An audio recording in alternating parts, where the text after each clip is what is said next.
o que poderia causar uma próxima alta, né, digamos assim, na nossa visão aqui, né, até uma visão minha um pouco particular, seria, primeiro, você tem que preencher um desses dois requisitos. Então, ou a gente tem uma melhora no cenário macroeconômico.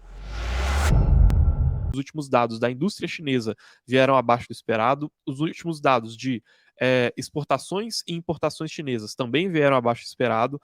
E aí, mais um indicativo de que o próximo ano ele pode ser um ano de recessão, um ano mais difícil do ponto de vista de mercados de risco, e que aí acaba refletindo também no mercado de cripto, né? Com a gente tendo mais lateralizações, mais preços baixos, porque o mercado de cripto ainda está bem correlacionado com o mercado tradicional, né? Mas acho que de macro aqui, antes da gente passar para algumas notícias específicas de cripto, era isso aqui que tinha para mostrar, Danilo. Não, legal. Acho que com essa questão de macro, cara, eu queria puxar uma dúvida do Anônimo, que acho que é a dúvida que mais a gente recebe aqui, né?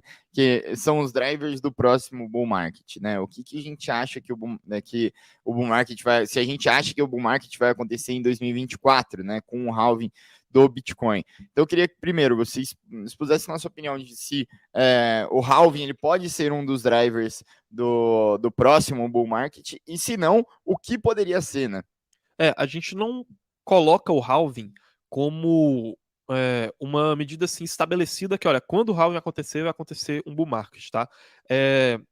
Pelo simples fato que a gente não acredita que a correlação que existiu do halving com o aumento de preços do Bitcoin necessariamente vai significar uma causalidade para os próximos halvings aumentando o preço do Bitcoin, tá? Por alguns motivos, né? E o que é o halving? O halving ele é um corte nas recompensas de Bitcoin que são oferecidas pela rede. Então a ideia é o seguinte: a demanda pelo Bitcoin continua igual, só que a oferta de Bitcoin caiu, então aconteceu o halving, o preço aumentou.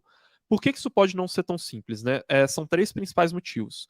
Primeiro, porque hoje a dominância do Bitcoin já é menor do que era naquela época, então já existem alguns fatores específicos de outras criptos que podem fazer elas se movimentarem de maneira diferente do Bitcoin. Segundo, também, que a eficiência de mercado hoje já pode ser maior do que naquela época, então o halving ele já pode ser antevisto, né, previsto pelo mercado de uma maneira mais eficiente do que era antes. Então, se todo mundo sabe que o halving vai acontecer, acaba que, né, no final das contas, aquele preço ele já acontece, ele já é precificado ali no movimento dos ativos antes dele acontecer de fato, tá?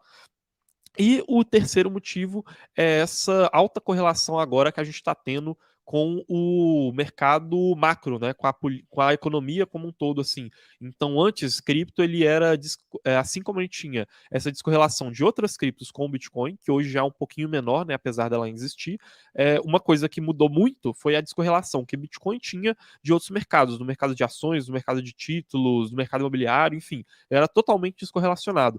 Agora ele já está muito mais correlacionado com o mercado tradicional, né? Então, esses são três motivos que trazem para a gente um pouco menos de confiança nessa tese de que o halving vai aumentar o preço.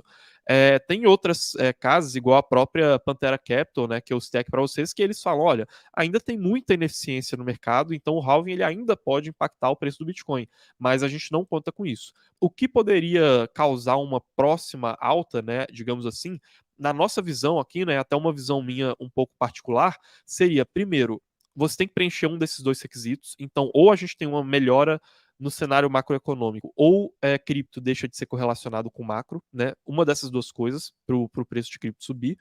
E levando isso em consideração ali como um gatilho de preço, né, de entrada de capital no mercado, ali uma coisa de mais curto, médio prazo, aí a gente teria outros fatores de mais longo prazo que poderiam fazer as altas do preço de cripto serem maiores do que a gente teve nos últimos ciclos, que são fatores de adoção. Então, cripto resolvendo os gargalos dela, né? Então, resolvendo questão de usabilidade, ficando mais fácil para o usuário interagir com cripto, criando mais infraestrutura, se conectando com mais empresas do mercado tradicional. E além desses gargalos de adoção, também há até alguns gargalos institucionais, né? Então, mais veículos de investimento para grandes fundos de investimentos aportarem em cripto, né?